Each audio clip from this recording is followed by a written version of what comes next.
tous, alors on se retrouve aujourd'hui pour une nouvelle vidéo, donc une vidéo plutôt booktube sur mes lectures de l'année 2024 je finirai avec mes envies, le début de ma pile à lire de 2025.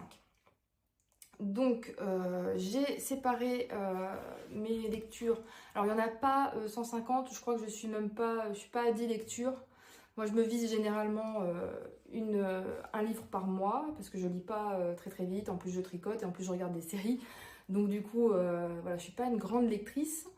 Et puis, moi, ce que j'aime bien, c'est les livres vraiment plutôt imaginaires, on va dire fantasy, mais encore voilà, un certain type de fantasy. Thriller, j'aime bien aussi un petit peu de temps en temps. Cozy mystery, mais vraiment plutôt. Alors quand je dis de l'imaginaire, typiquement, moi, enfin voilà, ma saga préférée, c'est La Passe Miroir de Christelle Dabos. Et donc depuis que j'ai lu cette saga, je cherche des choses un peu dans cette veine-là. Voilà, donc on va commencer tout de suite.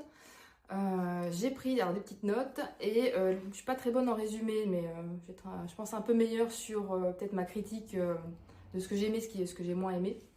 Et donc je vais commencer tout de suite par les tops. Donc je vais commencer en fait vraiment directement par mes coups de cœur. Et donc il y en a, j'ai envie de dire 2,5 parce qu'il y en a deux. Et l'un des deux c'est une duologie. Donc voilà, ça fait, pour moi ça fait 2,5, ça fait pas vraiment 3. Donc vraiment mon premier coup de cœur de l'année, grand coup de cœur même. Alors quand je dis de l'année, moi il vient se classer vraiment juste derrière La Passe Miroir. C'est Du thé pour les fantômes. Donc voilà, qui a reçu le prix de l'imaginaire. Je pense voilà, qu'on a vu pas mal passer sur les réseaux. Et alors c'est assez étonnant parce qu'en fait à la base Du thé pour les fantômes, moi le résumé ne me disait pas trop. Et en fait ce qui s'est passé, c'est donc moi d'ailleurs je vais vous mettre à chaque fois des petits, je pense les images des livres, je vais les incruster parce que je lis 90% des livres que je lis sont sur liseuse. Parce que vraiment, je faisais un petit peu des deux. Et je me suis rendu compte que vraiment la liseuse, c'est un gros confort de lecture. Que en plus, je lis plus vite en fait. J'ai l'impression que je lis. En fait, je suis allée voir un peu sur internet, apparemment, c'est un vrai truc. On lit plus rapidement sur liseuse. Donc, comme je suis pas très rapide. Du coup, c'est toujours très plaisant de pouvoir lire un petit peu plus vite. Donc, du coup, j'ai pas les livres en format papier à vous présenter, mais j'ajouterai les couvertures. Donc, voilà, donc tout ça, pourquoi j'ai dit ça? Parce que du coup, le livre à la base ne me disait pas plus que ça. Et à chaque fois, quand je cherche des nouveautés, quand je suis sur la fin d'un livre, je commence à regarder le prochain. Et ce que j'ai fait, c'est qu'en fait, maintenant, ce que je fais beaucoup, c'est je lis les extraits. Donc, comme sur la liseuse, il y a un extrait, souvent vous avez 2-3 chapitres. Vraiment, ça lance un petit peu l'intrigue. Et j'ai lu l'extrait et j'ai vraiment méga accroché. J'ai donc acheté le livre et je l'ai dévoré. Donc, c'est un coup de cœur parce que pour moi, les coups de cœur, c'est vraiment des livres que je ne peux pas lâcher. J'y pense tant que je n'ai pas fini et j'y pense tout le temps jusqu'à ce que je le finisse. C'est un peu obsessionnel, voilà. Donc ça pour moi c'est un coup de cœur. Et comme je disais, moi j'aime bien les livres un peu de l'imaginaire, mais j'aime pas les choses qui sont trop lentes. Il y a beaucoup de livres qui sont très construction de monde, etc. World building, je crois qu'on dit. Et en fait, quand c'est très lent, qu'il n'y a pas beaucoup d'action, je décroche très vite. Et j'ai besoin qu'il y ait de l'action, qu'il se passe des choses. Et j'ai vraiment ce besoin que j'arrive à la fin du chapitre et j'ai vraiment envie de lire celui d'après. Ça, donc le côté un peu page turner, pour moi, c'est vraiment une obligation dans mes lectures, pour que ça en soit un coup de cœur. Et d'une façon générale, c'est vraiment ce que je recherche. Les choses qui sont un peu lentes, etc. Et voilà, quand j'arrive à la fin du chapitre, je me dis bon, ça a été laborieux, je me suis à moitié ennuyée. Même si l'univers est très riche, c'est pas trop mon truc. Donc, Du thé pour les fantômes. Donc, ce que j'ai fait en fait, c'est que j'ai pris les résumés sur mon téléphone parce que je suis pas très bonne, comme je vous disais, à expliquer les résumés.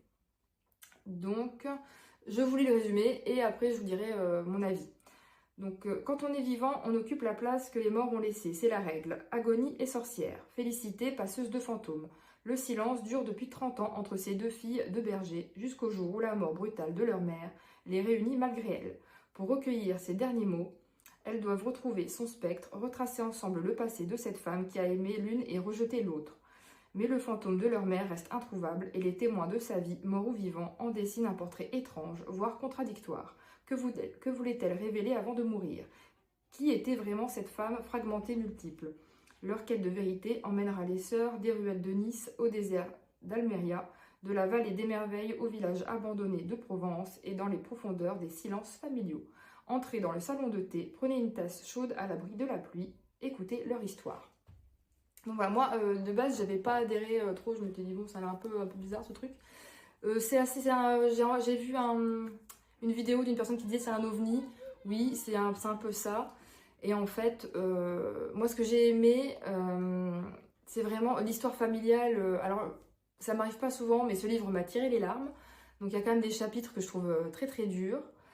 Et en fait, ce qui est intéressant, c'est que d'un côté, il y a un petit côté bah, voilà, imaginaire paranormal avec les fantômes, une des deux sœurs qui est une sorcière. Et en fait, Agonie, quand elle ouvre la bouche, il y a des papillons noirs qui sortent de sa bouche. Et où qu'ils se posent, ils pourrissent. Ça va se poser sur une pomme, la pomme va pourrir. Voilà, ça va se poser n'importe où. Et en fait, ça détériore tout parce que elle est plutôt un peu la sorcière de la mort, quoi, quelque part.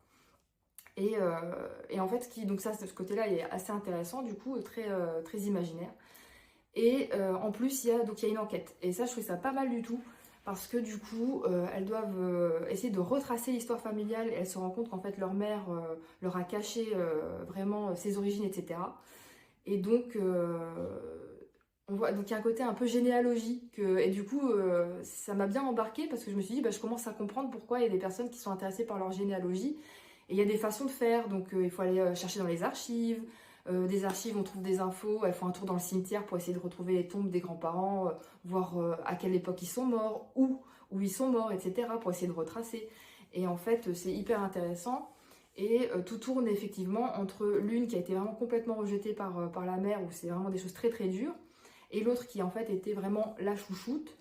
Et en plus, on se rend compte que finalement, elles ont toutes les deux des traumas de leur passé. Et c'est vrai qu'au départ, forcément, on est vraiment triste pour Agonie. On se dit que ce qu'elle a subi, c'était vraiment horrible, etc. On a une... Et en fait, on se positionne forcément où on se dit c'est tellement injuste. Et en fait, on en vient à détester un peu Félicité en se disant bah elle, c'était la chouchoute, elle était aimée pendant que l'autre était rejetée, etc. L'autre, c'est Cosette, quoi. C'est vraiment chaud. Et en fait, après vraiment au développement de l'histoire, on voit que bah, être la chouchoute, ça demande aussi... en fait, elle pouvait pas décevoir sa mère, elle devait faire ce que sa mère attendait d'elle, et que c'est aussi un trauma, en fait. Donc c'est des traumas différents, mais ce sont des traumas. Et en fait, ça les a éloignés, et forcément, au fur et à mesure du récit, elles se rapprochent. Et la fin est assez étonnante. Donc je vais pas faire de spoil de toute façon, mais c'est vrai que la fin... je l'ai comprise à moitié. Après, si ça vous intéresse, peut-être je ferai une vidéo, ça faudra me dire, je referai une vidéo un peu pour expliquer un petit peu la fin. Que perso, je n'ai pu comprendre qu'avec l'aide d'une amie à moi qui est psy, et en fait qui m'a expliqué. Et elle m'a dit non, mais c'est parce qu'en fait, voilà ça qui se passe, etc. Et c'est ce schéma-là qui se passe dans sa tête. Et quand je l'ai compris, je me suis dit waouh, mais à la fin... c'est top. Et franchement voilà, donc j'ai vraiment beaucoup aimé ce livre, vraiment gros coup de cœur, et je pense voilà, si vous le lisez, à mon avis vous ne le lâcherez pas avant de l'avoir terminé. Donc ça c'est mon premier coup de cœur. Mon deuxième coup de cœur c'est donc Anatomie Love Story, et le deuxième c'est Immortality. J'ai pas pris je n'ai pas pris le résumé de Immortality parce qu'en fait bon bah c'est la suite hein. Donc, alors, Édimbourg, 1817. Hazel est une jeune aristocrate à l'avenir tout tracé, promise à un cousin. Son rôle est de se préparer à devenir une épouse dévouée et soumise. Pourtant, Hazel rejette cette fatalité. Passionnée de médecine et aspirante chirurgienne, elle décide de braver les interdits liés à son sexe et à sa classe sociale pour suivre en secret des cours d'anatomie. C'est alors qu'elle fait la rencontre de Jack, un voleur de cadavres travaillant pour le compte de l'université où elle étudie. À ses côtés, elle se sent plus libre et audacieuse que jamais. Et quand elle découvre que certains grands chirurgiens et membres de l'aristocratie réalisent d'étranges expériences sur les cadavres, elle décide de mener l'enquête. Donc ça, c'est du young adulte. Je suis tombée sur ce livre parce qu'il avait un petit bandeau, parce qu'apparemment, il a été plébiscité par Reese Witherspoon. Moi, le côté, alors pareil, je suis pas très romance. Quand il y en a dans les bouquins, je suis pas contre, si c'est bien fait en fait.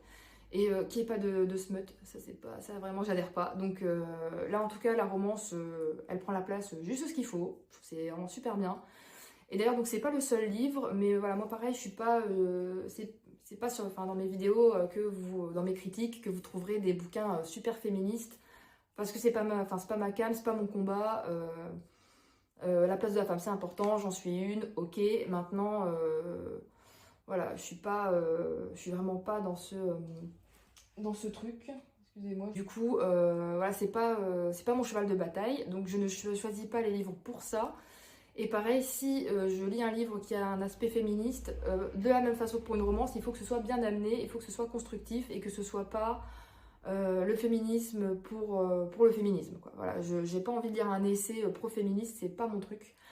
Et donc là, bon moi déjà en fait à la base, donc il y a 20 ans de ça, j'avais commencé comme beaucoup de gens à l'époque par faire des études de médecine et c'était passionnant. Voilà, donc j'ai fait deux premières années de médecine comme beaucoup de personnes à mon époque en fait. Je vais dire que je suis une vieille. Et donc moi voilà le côté voilà, anatomie, le corps humain, etc. Les dissections, tout ça, c'est vraiment passionnant.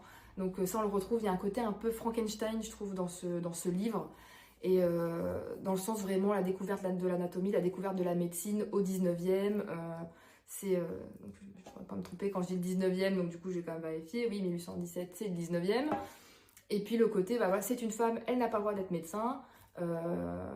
Et effectivement, elle va trouver des solutions pour quand même... bah, c'est une passionnée. Et on la suit là-dedans et c'est top. Il y a une enquête aussi, voilà, parce que pourquoi est-ce qu'il y a des vols de cadavres, qu'est-ce qui se passe à l'université, etc. Et c'est super. Et voilà, moi clairement j'ai terminé le tome 1 dans la journée, j'ai acheté le tome 2. Donc vraiment un gros coup de cœur aussi. Ça se lit très facilement, bon young adulte. Un peu voilà, j'ai envie de dire ça restera dans mes bons souvenirs. Maintenant si j'avais un podium voilà, avec la passe miroir et du thé pour les fantômes, je pense qu'il serait quand même pas sur le podium, mais pas loin. On va dire il est bon quatrième. Mais c'est vraiment très bien amené. Et j'aime bien effectivement le côté, bah voilà, à l'époque, une femme ne pouvait pas faire d'études, une femme ne pouvait pas avoir de compte bancaire, et puis en fait elle se débrouille très très bien, et c'est vrai que quand j'avais lu ça, j'avais même dit à mon mari, j'avais dit mais t'imagines, à l'époque ça veut dire je voulais faire des études, je voulais faire quelque chose de ma vie, j'avais pas le droit quoi. Et c'est vrai que forcément on remet un peu les choses en perspective et on se dit que très certainement il y a des femmes qui ont dû braver les interdits à un moment donné pour que ça évolue. Et voilà, et pour autant le côté féministe, comme j'ai très bien amené, et forcément, voilà, si vous êtes une femme et que vous lisez ce livre, forcément ça appelle, on s'identifie énormément à Zell, et j'aime beaucoup sa personnalité. Je trouve qu'il y a des fois des personnages qui sonnent faux, là ça passe crème, vraiment, c'est vraiment très bien écrit. Donc voilà, ça c'est mes tops. Ensuite, je vais vous parler de mes flops. Je fais vraiment les deux grandes catégories. Et après, il y a un petit ventre mou, on va dire. Donc, du côté des flops, donc j'ai mis en premier Sorcery of Thorns, qui est un flop. Pourquoi? Parce qu'en fait, sur le papier, l'histoire est top. Sur le papier, l'histoire a tout pour me plaire. Quand je l'ai lu, je vais pas vous dire que ça manque d'action, parce que ce ne serait pas vrai. Il y a de l'action, il se passe des choses. À chaque chapitre, ça appelle quand même quelque chose où on a envie de continuer. Pour autant, c'était pas transcendant. Et pour autant, en fait, quelque part, je me suis un peu ennuyée. Donc, je sais pas, j'ai trouvé que c'était quand même relativement lent. Et là, en l'occurrence, quand je parle de personnages crédibles, je les trouve déjà nettement moins crédibles. Il y a aussi une histoire d'amour.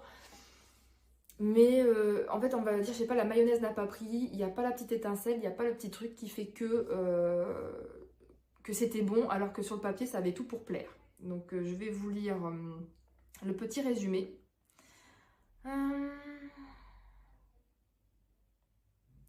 Le temps que je retrouve, excusez-moi. Tous les sorciers sont maléfiques. Elisabeth, élevée au milieu des dangereux grimoires magiques d'une des grandes bibliothèques d'Ostermer, le sait depuis son plus jeune âge. D'ailleurs, peu de temps après le passage à la bibliothèque du sorcier Nathaniel Thorne, un des ouvrages se transforme en monstre de cuir et d'encre, semant mort et destruction. Et c'est Élisabeth qui se trouve accusée de l'avoir libérée. Forcée de comparaître devant la justice à la capitale, elle se retrouve prise au cœur d'une conspiration vieille de plusieurs siècles. Bien malgré elle, elle n'a d'autre choix que de se tourner vers son ennemi Nathaniel et son mystérieux serviteur Silas, car ce ne sont pas seulement les grandes bibliothèques qui sont en danger, mais le monde entier. Et face à ce terrible complot, Élisabeth va devoir remettre en question tout ce qu'elle croyait jusqu'ici, y compris sur elle-même. Et en fait, là en lisant le résumé, ce que j'ai pas trop aimé non plus, c'est que j'ai trouvé finalement, oui il y avait de l'action, mais j'ai trouvé que tout était assez prévisible au final. Et je sais pas, ça se voulait riche, mais c'était un peu précipité. C'est ça, je sais pas. Enfin vraiment, enfin après moi je pense honnêtement qu'il y a des personnes à qui ça va complètement plaire, mais alors pour le coup, moi je suis vraiment passée à côté quoi. Donc ça c'est mon premier flop. Mon deuxième flop c'est Nous de Christelle Dabos. Donc j'attendais avec impatience. Donc je pense que éventuellement je referai une vidéo vraiment sur Christelle Dabos qui est quand même un de mes auteurs préférés de base, mais alors depuis La Passe Miroir, donc voilà, moi La Passe Miroir, pour ceux qui l'ont lu, j'ai adoré, sauf le 4e tome. Alors je sais que les avis sont très divergents, moi je vois quand même beaucoup de gens qui défendent son 4e tome, alors que vraiment je ne l'ai pas compris. Je l'ai trouvé, je trouvais qu'il manquait de cohérence, j'ai trouvé que c'était bâclé, j'ai trouvé que la fin était beauf, et qu'en fait tout retombait un peu, c'est un petit peu comme Lost, c'est le truc qui démarrait super bien et en fait à la fin il faut quand même boucler, il faut quand même expliquer, donc on raccroche les wagons comme on peut et puis il y a là. Voilà, donc ça m'a un peu dérangé dans le 4e tome, mais je me suis dit pour le coup La Passe Miroir c'est ma saga préférée parce que je considère le voyage et non pas la destination. Donc je me suis dit j'ai passé un bon moment, les mondes étaient super, c'est un page turner, c'est très bien écrit. Par contre voilà effectivement pour moi le dernier tome est bâclé, un petit peu aussi Game of Thrones, un peu pareil, c'est le truc est super et puis à la fin faut boucler et donc ça tombe à plat, voilà. Ensuite elle a sorti Ici et seulement ici que je n'ai pas aimé du tout. Il y avait encore un côté page turner, il y a un côté où je pouvais pas lâcher le bouquin quand même parce qu'elle a vraiment une super plume, mais c'était écrit, c'était des petits jeunes qui écrivaient à la première personne et qui avaient un langage très très très vulgarisé que j'ai pas adhéré du tout. Elle qui a une si belle plume, je me suis dit mais pourquoi prendre du langage d'un ado de 15 ans qui parle mal. Pourquoi j'étais accrochée? Parce que ça m'a quand même... moi quand je l'ai lu, je vais pas dire... je peux pas trop critiquer quand même, dans le sens où je l'ai quand même pas lâché. Et qu'en fait, moi, ça a fait ressurgir beaucoup. En fait, ça parle quand même, ça tourne autour du harcèlement scolaire que moi j'ai vécu. Pas des extrémités comme certaines personnes, mais quand même déjà. Et donc, moi, ça a fait remonter à la surface énormément de sentiments que j'avais à l'époque. Et j'avais l'impression, quand je lisais ce bouquin, que j'avais à nouveau 15 ans et que c'était à nouveau compliqué avec les autres et que les gens me faisaient du mal et que j'avais pas ma place au collège et au lycée. Et donc, ça m'a quand même beaucoup interpellée. Je me suis beaucoup investie aussi dans ce livre-là. Pour au final, pareil, la fin ça fait plouf, il y a des choses qui sont pas expliquées. Et en fait, pour au final me dire, bah, c'était pas hyper bien écrit. En fait, un côté un peu, bah, ça sert à rien. Moi, j'ai fini le bouquin, je me suis dit, mais donc pour autant, voilà, je jette pas la pierre dans le sens où, émotionnellement, ça m'a quand même fait des choses. Et donc là, quand elle a sorti Nous, que j'attendais de pied ferme, je me suis dit, donc ils avaient vraiment dit, Christelle Dabos renoue avec ses premières amours, avec les mondes imaginaires, machin. Donc je me suis dit, top, Passe Miroir numéro 2, j'ai foncé. Et la 4e de couverture, je vais même pas vous la lire en fait, parce que du coup, ça dit rien. C'est comme Ici et seulement ici, vous lisez la 4e de couverture, ça ne dit rien du tout. C'est vraiment, en fait, elle se sert un peu de son nom, c'est faut acheter le bouquin, quoi. Et en fait, c'est une histoire de personnes qui sont connectées à un instinct. Donc, il y a différents groupes. Moi, en fait, très honnêtement, Nous, ça m'a fait penser à 1984, avec vraiment Big Brother. Donc, un peu un système autoritaire. J'ai perdu le mot. Un système autoritaire. Bon, j'ai le mot qui m'échappe. Mais voilà, vraiment très contrôlé, etc. Où voilà, vous avez un instinct, vous êtes dans l'obligation de suivre votre instinct et de l'utiliser. Et en fait, donc par exemple, il y a des réparateurs et eux, ils ont besoin de tout réparer. Et vous avez plus ou moins une longue portée. Donc il y a des gens qui ont une très courte portée, puis il y a des gens en fait qui vont se réveiller la nuit, qui vont faire 50 km parce qu'ils savent qu'à 50 km, il y a un truc à réparer. Voilà, donc il y a les réparateurs, les guérisseurs. J'ai déjà oublié le nom, mais donc il y en a donc il y a ces deux personnages. On sent aussi qu'il y a une romance. Pour tout vous dire, en fait, je me suis arrêtée à la moitié du livre. Je n'y arrive pas. Parce que de la même façon, c'est écrit à la première personne. C'est vulgarisé, donc le langage est vraiment très familier, donc j'adhère pas. Et puis pour le coup, ça manque d'action et ça manque de cohérence. Là, je veux dire, déjà à la moitié du bouquin, je me dis, mais il y a des trucs, ça sort de on sait pas trop où. Voilà, il faut trouver une explication, donc on en trouve une. Il y a un côté quelque part un peu bâclé qui m'embête. Et puis ça me tient pas en haleine en fait. Ça ne me tient pas en haleine. Donc voilà, là je suis à la moitié. Je pense assez honnêtement, je suis pas persuadée de le terminer. Je l'ai directement mis dans les flops. Je suis très déçue. Et en fait, honnêtement, moi je trouve qu'il se rapproche beaucoup plus de Ici et seulement ici que de La Passe Miroir.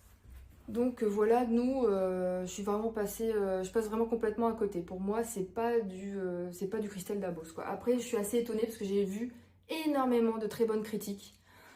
Donc je me dis, bon, je sais pas, voilà, je fais pas partie des gens que ça touche. En plus, je vous explique assez mal l'histoire finalement. Parce que oui, il y a quand même une enquête, etc. Parce qu'il y a des personnes qui disparaissent. Donc en fait, voilà, elle va enquêter sur pourquoi ils disparaissent. Il y a un système de classe avec les archanges. Donc en fait, quand vous sauvez un certain nombre de personnes, vous devenez archange, puis ange, puis etc. Il y a toute une classification. Et donc voilà, je disais, c'est un mix entre, pour moi, 1984 et Divergente, avec les côtés où on pourrait dire, j'ai déjà oublié le nom, avec le Gémeaux-cœur machin là, Divergente et les jeux de la fin, Hunger Games, voilà. Il y a un côté parce que voilà, il y a des classes, vous voyez, et en fait, à enfin pas à la naissance, mais quand votre instinct se révèle, vous faites partie de la classe de cet instinct, et voilà. Donc il y a vraiment aussi une histoire donc,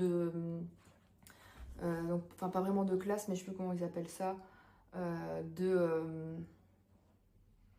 j'ai déjà oublié le nom, mais par exemple dans Divergente, il y a les groupes, il y a les audacieux, etc. Bon là c'est un peu ça aussi, donc j'ai trouvé que c'était vraiment très inspiré et qu'en fait elle n'en a pas fait quelque chose de bien, donc voilà. Donc voilà, ça c'était pour mes flops. Après, donc là je vais vous parler un peu de ce que j'ai appelé le ventre mou, c'est-à-dire ça m'a plu, c'était pas des flops, mais pour autant je mettrais pas sur un podium, je passais un bon moment, mais voilà. Ce qui est déjà très bien, hein, parce que là, je vous parlerai après un peu de mes envies pour ma PAL 2025. Et en fait, il y a vraiment des moments comme ça. Je me souviens que début 2024, c'était pareil. J'avais hyper mal démarré l'année. J'avais lu 4 bouquins qui étaient nuls. Et en fait, après, quand vous êtes dans un cycle vicieux comme ça, où vraiment, à chaque fois que vous prenez un bouquin, c'est pas bien, je trouve que c'est compliqué d'en sortir parce que après, j'ai tellement peur d'être déçue. Et je me dis, non, mais les trucs qui devaient être bien, c'est pas bien. Donc le ventre mou. Je vais commencer donc vraiment par celui qui m'a le plus plu, c'était La Maison au sortilège. Ça, j'ai beaucoup aimé. Donc comme je disais, c'est pas transcendant, mais c'est pas mal. Et pareil, c'est le deuxième, qui est aussi un livre plutôt féministe. Et pareil, c'est bien amené. C'est bien amené, donc j'ai bien aimé. Donc La Maison au sortilège. Alors, best-seller qui a conquis la France. Trois femmes extraordinaires séparées par 4 siècles. Un roman captivant sur la puissance des femmes et le pouvoir de la nature. 2019, Kate fuit Londres pour se réfugier dans une maison délabrée dont elle a hérité. Avec son lierre dégringolant et son jardin envahi par les mauvaises herbes, ce havre de paix la protège de son compagnon violent. Kate sent toutefois qu'un secret s'y tapit. 1942. Alors que la Seconde Guerre mondiale fait rage, Violette est cloîtrée dans le grand domaine familial. Étouffée par les conventions sociales, elle vit avec le souvenir de sa mère, dont il ne lui reste qu'un mystérieux médaillon et une inscription étrange sur le mur de sa chambre. 1619. Alta connaît les secrets des plantes. Savoir ancestral transmis de mère en fille, nombreux sont les villageois à venir lui demander de l'aide. Pourtant, quand un fermier meurt piétiné par son troupeau, tous la pointent du doigt et l'accusent de sorcellerie. Donc là, c'est un petit peu... Là, on rejoint ce que... Voilà, quand je dis j'aime bien l'imaginaire et les histoires de sorcières. Ça, voilà, les histoires de sorcières, c'est ma came. Donc là, forcément, la maison sortilège, quoi qu'il en soit, déjà le résumé me disait plutôt bien. Et histoire de sorcière, donc j'ai foncé. Et en fait, donc déjà j'ai bien aimé le côté, si vous avez lu des livres du genre La fille du train, où il y en a d'autres, hein, et bah, typiquement, voilà, ici et seulement ici, c'est pareil, on prend des personnages et ça alterne. Et en fait, et vraiment, je sais pas comment vous dire, en fait, il y a un chapitre, c'est un personnage, un deuxième personnage, un troisième personnage, et ça recommence. Et on évolue à chaque fois chronologiquement autour des 3 personnages. Là, c'est bien 3 parce que je me souviens que ici et seulement ici, je crois qu'il y a un truc genre 6 personnages. Et que je me rappelle au début, je me disais, mais je m'y perds quoi. 3 c'est bien, 3 c'est bien. La fille du train, il me semble que c'est 3 aussi. Je crois que c'est pareil, c'est écrit selon le point de vue de 3 femmes. Voilà, ça se rejoint un petit peu. J'aime beaucoup ce genre de livre. J'aime bien quand il y a ouais, différents points de vue. Puis en plus, il y a différentes époques. Donc c'est vraiment pas mal. Évidemment, bon, sans spoiler, donc les 3, c'est une histoire familiale, elles sont de la même famille, et en fait, c'est une famille de sorcières, quoi. Et donc, ils expliquent finalement qu'est-ce que c'est la sorcellerie je sais plus, en 1400 machin, en 1600 machin, c'est quoi la sorcellerie au début du XXe siècle, c'est quoi la sorcellerie maintenant, comment elles le vivent, etc. Et puis, toujours, en fait, les 3, elles ont une histoire particulière aux hommes, et notamment, en fait, à leur mari. Donc c'est pas forcément les sorcières, parfois c'est une amie de la sorcière, voilà. Mais voilà, avec des hommes violents à différentes époques. Donc j'ai envie de dire en fait, au plus ça remonte, au plus ils avaient le droit en fait d'être des parfaits connards violents avec leurs femmes, parce que voilà. Et, euh, et donc pareil, il y a un côté très émancipation d'une part. Donc moi en tant que femme, comment je vais finalement plus accepter ce qui se passe avec l'homme de ma vie, qui me traite mal. Et il y a un côté aussi, bah, voilà, famille de sorcières, est-ce que je l'accepte, comment je l'accepte dans ma vie, comment je tourne ma vie autour de ça. C'est vraiment très intéressant. Et évidemment, il y a aussi une petite enquête parce qu'il se passe des choses, puis on comprend qu'est-ce qui s'est passé exactement. Et donc, pareil à la fin, je dirais, voilà, il n'y a pas des gros rebondissements. Sauf que voilà, j'ai pas non plus fait waouh, il y a des choses, on s'y attend un petit peu. Très bien ficelé, très bien fait. Et déjà, j'ai envie de dire, déjà ça c'est très bien en fait. Quand moi je lis des livres où, comme je vous disais, pourquoi du comment, ben, on ne sait pas expliquer, donc voilà, Deus ex machina, on va dire que, on va dire qu'en fait ça s'arrange parce que voilà. Et ça c'est un truc qui m'énerve. Alors que, voilà, quand ça nous tient en haleine et qu'en fait à la fin, bah, vous voyez que tout se tient, ça déjà c'est très très bien. Et ce livre est très chouette, franchement il est très chouette. Ensuite, celui que j'ai bien aimé aussi, ça a été, j'aurais pu le mettre en coup de cœur à la base, tellement pareil, je me suis accrochée au bouquin, c'est Nous les menteurs. Et donc là, pour le coup, on est plutôt sur, je crois qu'ils avaient dit drame familial ou quelque chose comme ça. Enfin, drame, c'est pas vraiment drame, mais... Ah non, ils disent horrifique. Bon, je dirais pas non plus horrifique, mais c'est un côté un peu teenage, parce que c'est des histoires d'ados, avec une enquête. On sait qu'il y a un drame, mais on sait pas vraiment qu'est-ce qui s'est passé, pourquoi, comment. Et tout, voilà, tout le livre va tourner autour de qu'est-ce qui s'est passé, Et donc là où c'est très bien écrit, c'est que vraiment vous finissez un chapitre, vous avez un petit élément de réponse, vous avez envie de lire le suivant. Donc celui-là était il est très bon là-dessus. Il est vraiment un bon page turner, vraiment, vous allez accrocher, c'est sûr. Donc pareil, j'avais lu l'extrait et ça fait partie des livres où je termine l'extrait, enfin, je le dévore et je sais que je veux le livre, quoi. Je l'ai conseillé à une amie qui a beaucoup aimé aussi. Maintenant, en fait, il est dans le ventre mou dans le sens où, pas imaginaire, etc. Donc forcément, pas coup de cœur. C'est déjà le genre de livre qui me plaît un petit peu moins, en fait.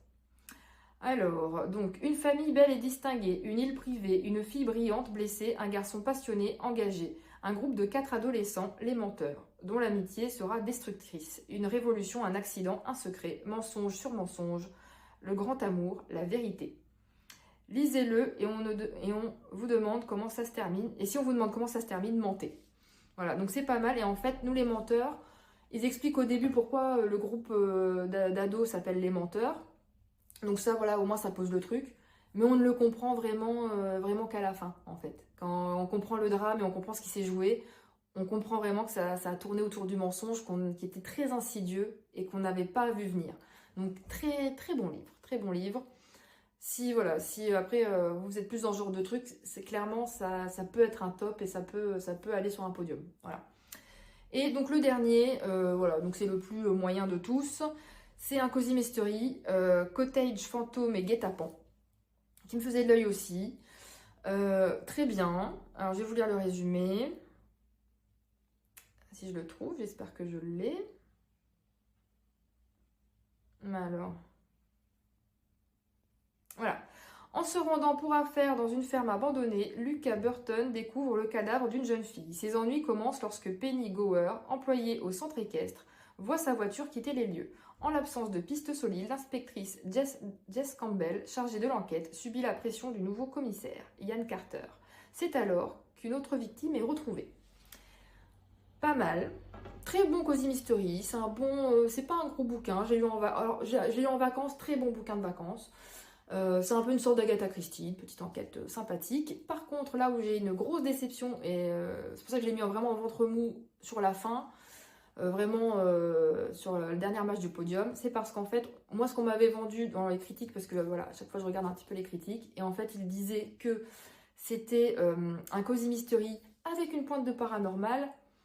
La pointe de paranormal, c'est 4 phrases dans tout le livre. Voilà. Donc clairement, il n'y a pas de paranormal. Il y a clairement pas. C'est anecdotique. Vraiment. En fait, c'est vraiment une enquête policière. Et voilà, dans le titre, il y a fantôme. Vaste blague. En fait, ça, clairement, c'est comme ça vous vend un truc. En fait, non. Voilà. Donc pareil, je l'ai conseillé à une amie qui, elle, est pas du tout dans le genre imaginaire, fantôme, sorcière, pas son truc. Et je lui dis, mais tu peux y aller, parce que vraiment, il n'y a pas de paranormal en fait. Et effectivement, puis elle l'a bien aimé. Donc voilà. Donc bon livre, sympathique, vous passerez un bon moment. Et un peu menteur sur la promesse de paranormal. Voilà. Et donc là, j'ai terminé avec mes lectures de 2024. Donc je vais vous parler assez brièvement du coup de mon début de pile à lire, parce que voilà, qui n'est pas figé, c'est vraiment un début. Donc je me fixe encore une fois pour cette année de lire un livre par mois, donc 12 livres à l'année. Là, j'aimerais vraiment bien m'y tenir, parce que en fait, l'an dernier, donc en 2024, ça me fait bizarre de dire l'an dernier, c'était genre il n'y a même pas un mois. Ce qui s'est passé, c'est qu'en fait, comme je vous dis, en fait, quand je lis un mauvais livre, je rame, parce que je veux quand même le finir. Et donc, en fait, au bout de 2 mois, j'ai toujours pas terminé. Et ça me plombe. Et en fait, après, j'ai beaucoup de mal à rebondir en me disant, de toute façon, je suis sûre que je vais être déçue par tout le reste de ma pile à lire, etc. Et donc, j'ai décidé cette année, j'ai vu une vidéo de Triple L de Mag où elle disait, moi maintenant, je me donne 50 pages. Si j'ai pas accroché dans les 50 pages, c'est tant pis. Et je pense que je vais faire pareil. C'est pour ça que je vous disais, nous, de Christelle Dabos, tant pis. Voilà, donc parce que c'est une perte de temps, je vais me forcer à le lire, je vais me forcer à lire un truc que j'aime pas, parce que j'aime pas laisser quelque chose inachevé. Mais c'est débile, et je perds du temps où je pourrais lire des bons bouquins. Donc maintenant, c'est bon. Donc voilà. Et donc ma pile de 2025, j'ai déjà commencé, donc je suis sur 2 livres en ce moment. Le premier, c'est La Faucheuse, qui a aussi reçu le prix de l'imaginaire. Donc La Faucheuse, pour vous dire... en termes de résumé, je ne l'ai pas préparé, mais bon, ça c'est le concept, c'est en 2000, je ne sais plus combien, je crois que c'est 2040. C'est même, non, c'est après. Ils disent qu'à partir de 2041, je crois que c'est ça, on a trouvé la solution pour ne plus mourir. Donc en fait, si vous mourrez ou si vous êtes malade, il y a des choses dans le sang, les nanos, je ne sais plus quoi, les nanites, je crois, les nanites, qui vous guérissent. Et si jamais vraiment vous vous défenestrez, vous passez sous un train, et ben on vous amène à l'hôpital, dans un centre de résurrection, et vous pouvez revivre. Donc plus personne ne meurt. Donc, il y a un métier qui est le métier de faucheur, qui sont les personnes qui, du coup, sont habilitées à tuer, on va dire pour de vrai, vous n'allez pas ressusciter. Et en fait, donc c'est eux qui décident qui va mourir et qui doit mourir, pour qu'il y ait quand même un quota de morts à la fin de l'année, pour que y ait pas, on se retrouve pas à être 300 milliards sur une toute petite planète Terre qui n'aura pas grossi. Voilà. C'est pas mal, donc voilà, donc... alors ça c'est une critique de la société, c'est beaucoup plus critique de la société, parce que forcément il y a tout un truc de est-ce qu'on tue les riches, est-ce qu'on tue les pauvres, voilà, il faut pas qu'il y ait de discrimination, etc. etc. Et donc l'histoire c'est un faucheur, en fait ça débute comme ça, c'est un faucheur qui va tomber finalement sur 2 ados de 16 ans qui vont un peu se rebeller contre lui, alors tout le monde a peur des faucheurs et tout le monde veut se mettre bien avec eux, et donc les 2 ados, eux, lui tiennent un peu tête. Et donc le faucheur décide de les prendre tous les 2 en apprentissage pour qu'ils deviennent des faucheurs également. Donc voilà, je vous en dis pas plus. Ça se lit très bien. Ça se lit très bien. Je suis pas accrochée, j'ai pas besoin de lire le chapitre suivant quand j'en termine un. Pour autant, c'est bien écrit, ça se lit bien. et je vais de surprise en surprise. Oh là, je suis à 40% du livre, et je suis étonnée.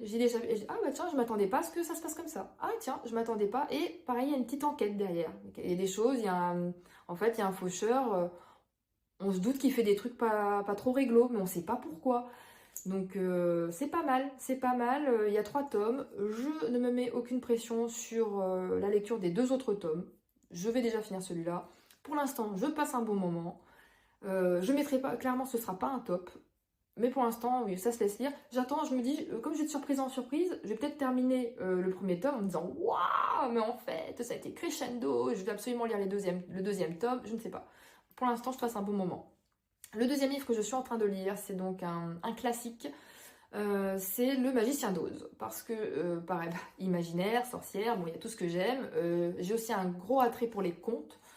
Mais que j'en ai pas lu des contes, si ce n'est Les Mémoires de la Forêt, mais je vais y revenir, enfin, je le classe un peu dans les contes, Les Mémoires de la Forêt, j'y reviens après. Et en fait, comme voilà, c'est un classique.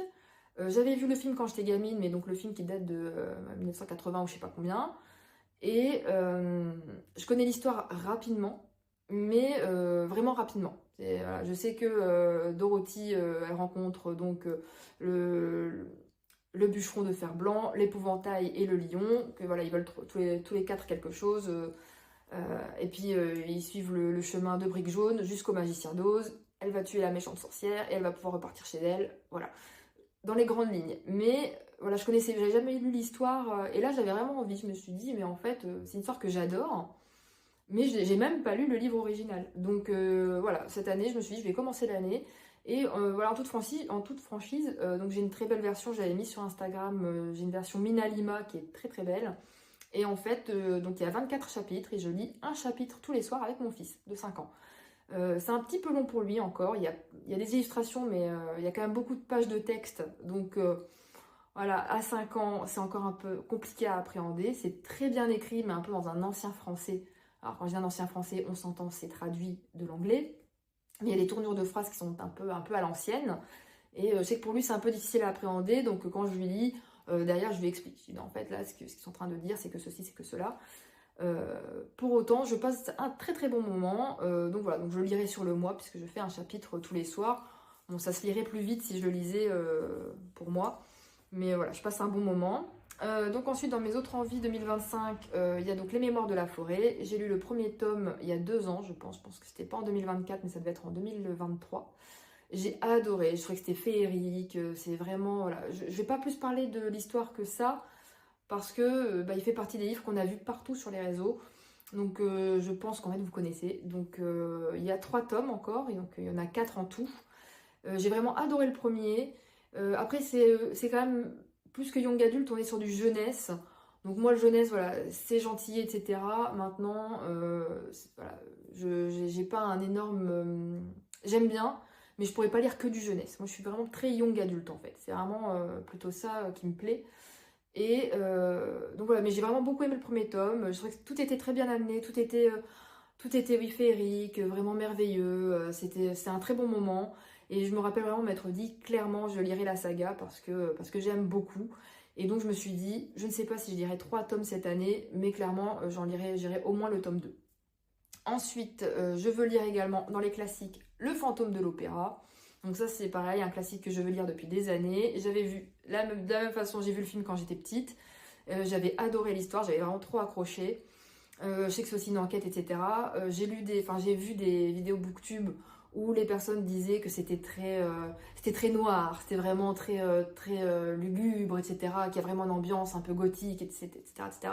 Donc ça me parle beaucoup. Donc j'ai très très très envie de le lire. Donc voilà, ça je me le garde. C'est vraiment un classique. Et enfin le dernier que je vais lire, qui est sorti, je crois que c'est en novembre, il est vraiment tout neuf, c'est Echo. Et je vais regarder en même temps parce qu'en fait je me souviens plus de qui c'est. Mais bon, clairement je vous mettrai le... Est-ce que je vais y arriver? Je vous mettrai les informations. Là, je vais pas pouvoir avec ce téléphone là, c'est mon téléphone de boulot et donc du coup j'ai pas la recherche internet. Je vous mettrai les infos. Je ne sais plus de qui c'est, mais en fait c'est Echo et le tome 1, il me semble que ça s'appelle l'Onyx ou quelque chose comme ça. je mettrai les infos, je mettrai une petite banderole. Et pareil, c'est quelque chose d'imaginaire, un monde imaginaire. J'ai même pas l'histoire en tête parce qu'en fait, l'histoire, pareil, quand j'ai lu le résumé, ça ne m'intéressait pas plus que ça. C'est une histoire de classe aussi. Je crois que c'est une ville, il y a une ville en hauteur, il y a une ville en contrebas. Et les personnes en contrebas donc sont des personnes qui sont plutôt pauvres, etc. Des mécaniciens, etc. Il y a un côté un peu comme silo, vous voyez, vous êtes en bas du silo, vous êtes en bas de la hiérarchie. Et il va se passer, je crois, un vol en haut lieu et on va accuser une mécanicienne qui n'a rien à voir et ça va précipiter des choses. Si j'ai bien compris, c'est quelque chose comme ça. Mais pourquoi j'ai envie de le lire? Parce que il y a une personne que je suis aussi sur Booktube et j'ai oublié le nom, je vais essayer de le rajouter. Et qui disait qu'en fait, donc pareil, c'est un page-turner, apparemment c'est vraiment un bouquin, on accroche, enfin ça a l'air d'être tout ce que j'aime, je finis un chapitre, je veux lire celui d'après, très riche en termes imaginaires, etc. Donc la façon dont elle en a parlé, je me suis dit, ouh, ça c'est ma came, et apparemment la fin est dingue, voilà, et il y a un tome 2 qui sortira cette année, je crois. Et donc moi, quand elle disait, ah, à la fin, mais j'ai passé des heures en me disant, c'est pas possible, truc de fou, machin, je me dis, ah, voilà, j'ai envie d'un bouquin qui me surprenne sur la fin. Donc voilà, donc du coup celui-là, clairement, je pense très possiblement ce sera mon prochain. Je pense que voilà. Voilà, donc j'ai essayé de faire une vidéo pas trop longue. N'hésitez pas à commenter. Voilà, j'ai bien envie de discuter.